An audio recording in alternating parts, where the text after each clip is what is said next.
इस सारी चीज को लेकर के अब ज्यादा कहने की आवश्यकता नहीं है। पूरा देश, पूरा दुनिया अब इस सारे घोटाले की जानकारी हासिल कर चुका है।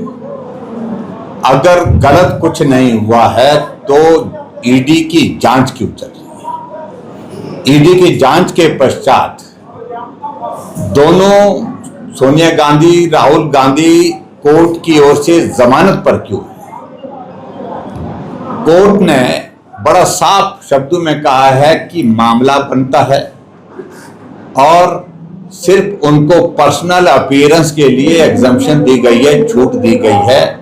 मामला चलेगा कानून के मुताबिक। इस सारी चीज को लेकर के किस व्यक्ति को गुमराह करने की कोशिश कर रहे हैं? क्या ये सत्य नहीं है कि जो गलत तरीके से उसमें ट्रांजैक्शंस हुई है, उन ट्रांजैक्शन को पूरा ईडी ने स्क्रूटनाइज करके जो है रिकॉर्ड किया है और लगभग 650 करोड़ रुपए से ऊपर का जो ये मामला बनता है। इन सारी चीजों को लेकर के आप लोगों को मत समझाइए। जो भी समझाना है, जो भी कहना है, कोर्ट में जा करके कहिए। कानून के सामने अपनी बात जहां रखनी है कानून के मुताबिक उस वहां रखिए। लेकिन ये सत्य है कि गांधी परिवार को ये आदत पड़ गई देश के खजाने को इस प्रकार से उसका दुरुपयोग करना और अपने हित में इस्तेमाल करना। और इस कारण से आज नेशनल हेराल्ड का ये 2000 करोड़ रुपए की जो सारी संपत्तियां, सारे उसमें जो ट्रांजैक्शन का जो रिकॉर्ड है, रिकॉर्ड के अलावा जो उसमें जो संपत्तियां हैं, उस पर ये जांच चली है। तो मुझे लगता है कि ज्यादा बेहतर होगा लोगों के सामने पक्ष रखने के बजाय कानून के सामने, कानून के मुताबिक जो है उस पर जो है जहां पक्ष रखना है वहां पक्ष रखें। उन्होंने भाजपा पर जो है जांच की बात कही कि राजनीतिक दौरा रहा है उनका और कुछ भी हिमाचल को लेकर नहीं कहे। देखिए, कुछ भी कहें, मुझे लगता है कि क्या कांग्रेस को क्या लगता है कि नड्डा जी को हिमाचल नहीं आना चाहिए? और वो तय नहीं कर सकते कि नड्डा जी हिमाचल प्रदेश क्यों आए। नड्डा जी ने हिमाचल प्रदेश में आकर के जो केंद्र सरकार द्वारा हिमाचल के लिए जो राहत दी है, राहत के साथ जो मदद की है, एक एक विषय जो है सामने रखा है।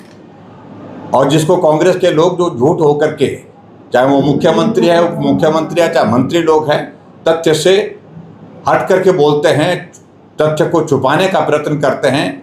केंद्र की ओर से जो मदद हिमाचल प्रदेश को मिली है, उसी मदद के सहारे हिमाचल प्रदेश में विकास कार्य हो रहे हैं। और इसमें कौन सी गलत बात आदरणीय नड्डा जी ने कही? और नड्डा जी हमारी पार्टी के राष्ट्रीय अध्यक्ष हैं, तो इसलिए मुझे लगता है, और उनका घर गृह प्रदेश है ये अपना, और यहाँ आकर के उन्होंने अगर कांग्रेस के सरकार के खिलाफ जिस प्रकार से फंड्स का दुरुपयोग हो रहा है, जिस तरह से भ्रष्टाचार चरम सीमा पर है, और जिस प्रकार से कानून व्यवस्था नाम की कोई चीज़ इस प्रदेश में रही नहीं है, तो उनका जो कहना है वो सत्य है।